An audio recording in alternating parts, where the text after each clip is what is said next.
beranggotakan saya sendiri Miftahur Rahmah dengan NIM 220339092. Saya Wiska Cahyandari dengan NIM 210334047. Saya Rafsiana Putri dengan NIM 220331043. Saya Rizka Haryani dengan NIM 02033154.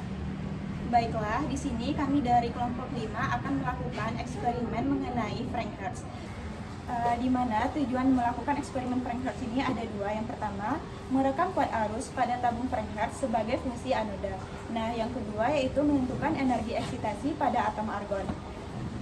Baiklah, di sini pada awal tahun 1914 dalam penyelidikan James Frank dan Gustav Frank yaitu menemukan bahwa energi yang hilang saat elektron melewati uap merkuri dan emisi yang sesuai garis ultraviolet, di mana panjang lambdanya itu 254 nanometer merkuri. Nah, tabung Frank-Hertz ini terdiri dari silinder kaca yang dievakuasi oleh 4 elektroda atau tetrode, di mana yang keempat itu adalah yang kisi G1 dan kisi G2, katoda dan anoda.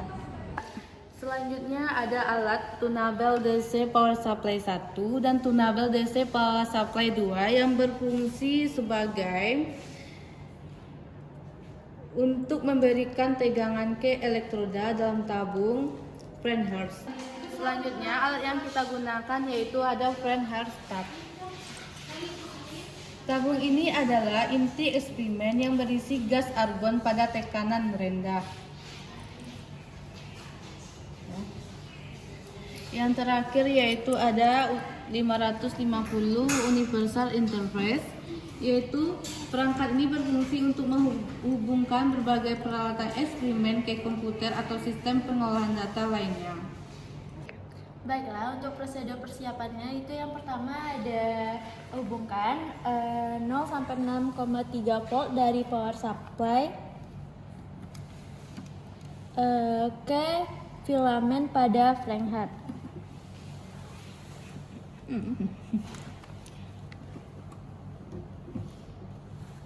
Lalu hubungkan 4,5 sampai 30 volt dari power supply 1 ke G1K.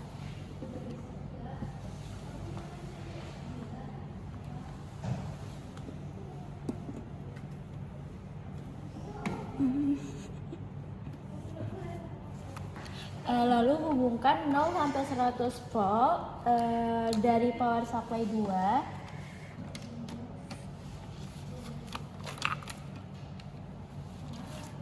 ke G2K.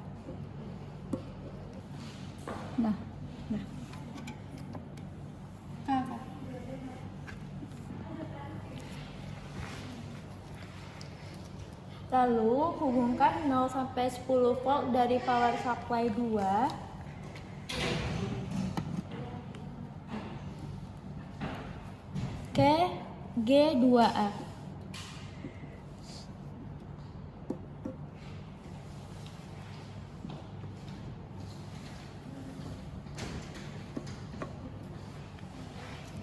Lalu hubungkan BNC DC current amplifier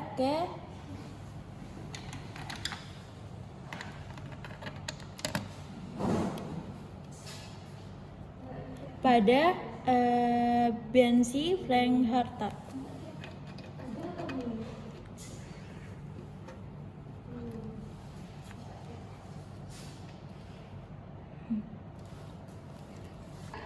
Setelah merangkai semua, lalu nyalakan power supply 1 dan power supply 2 serta DC current amplifier. Baiklah, setelah komponen alat ini dinyalakan, kemudian untuk memanaskan tabung Frank-Hertz ini, kita mengatur DC current amplifiernya, yaitu current adjust. Kita kalibrasi dulu dengan mengklik ini, kemudian kita atur dia menjadi 0 ampere.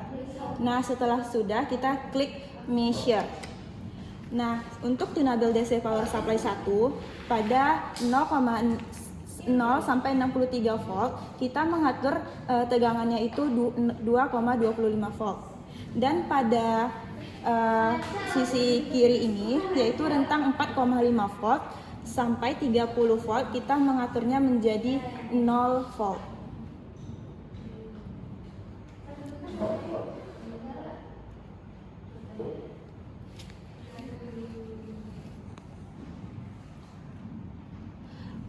Selanjutnya, untuk tunable DC power supply 2 pada rentang 0 sampai 12 volt, kita mengaturnya menjadi 0 volt juga.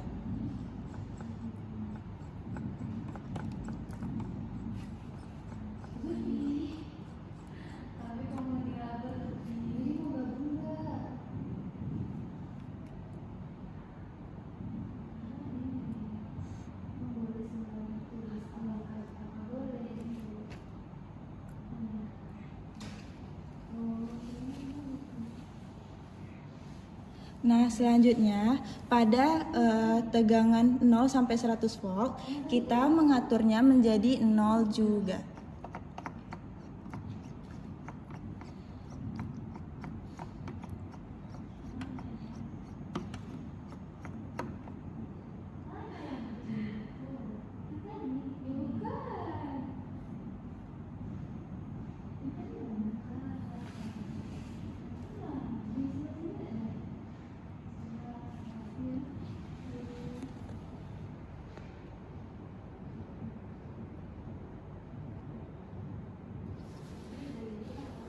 Nah, setelah terset seperti ini, kita menunggu selama 25 menit untuk tabung Frankhertz itu panas.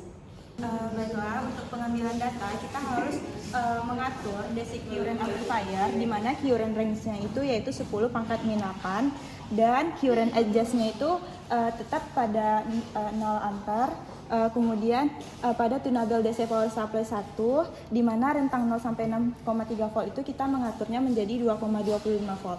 Selanjutnya untuk rentang min 4,5 volt sampai 30 volt kita mengaturnya menjadi 1,50. Kemudian pada tunable DC power supply 2, di mana rentang 0 sampai 12 volt kita mengaturnya menjadi 10 volt. Dan untuk pengambilan data kita memutar rentang 0 sampai 100 volt, 80 volt selama 3 menit. Langsung saja kita mengambil data dengan mengklik record.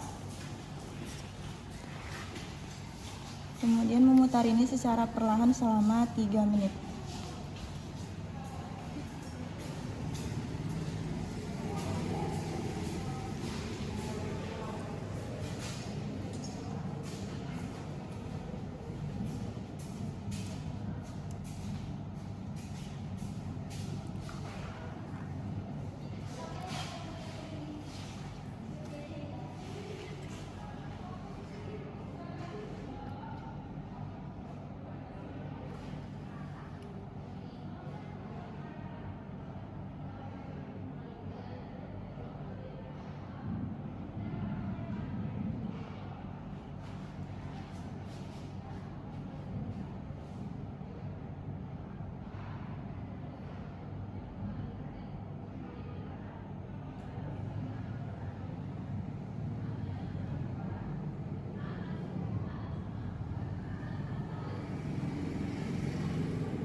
Grafiknya harus. Nah, setelah tegangannya itu mencapai 80 volt, kita memberhentikan pengambilan data dan kita kembalikan current adjust-nya ke 0 lagi ya.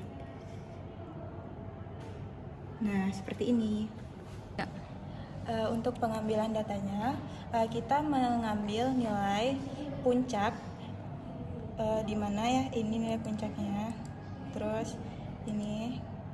Nah, kita didapatkan tegangan pada puncak yaitu 7,4 volt dan pada lembah didapatkan tegangannya itu sebesar 16,5 volt. Nah, di sini terdapat 6 puncak dan 6 lembah. Kita melakukan pengambilan datanya seperti yang dilakukan pada data pertama tadi, di mana didapatkan datanya seperti yang tampak pada layar komputer ini. Setelah dimasukkan data tegangan puncak dan tegangan lembah pada tabel analisis tadi, maka didapatkan perbedaan tegangan puncak, perbedaan tegangan lembah, serta min dan standar deviasinya. Baiklah, berdasarkan tujuan dan percobaan yang telah dilakukan, maka dapat disimpulkan bahwa yang pertama, untuk mengetahui tingkat energi, yaitu dengan cara membuat grafik hubungan antara tegangan anoda dan arus yang mengalir melalui kolektor dalam tabung flaker. Pada grafik tersebut terdapat beberapa puncak yang menunjukkan energi eksitasi. Yang kedua, energi eksitasi memiliki nilai yang secara langsung sebanding dengan tegangan percepatan, di mana nilainya ketika arus menunjukkan nilai minimum, sementara panjang gelombang akan berbanding terbalik terhadap nilai energi eksitasi. Demikianlah video mengenai eksperimen Frank Hertz. Semoga dapat bermanfaat. Sekian dari kami kelompok 5. Wassalamualaikum warahmatullahi wabarakatuh.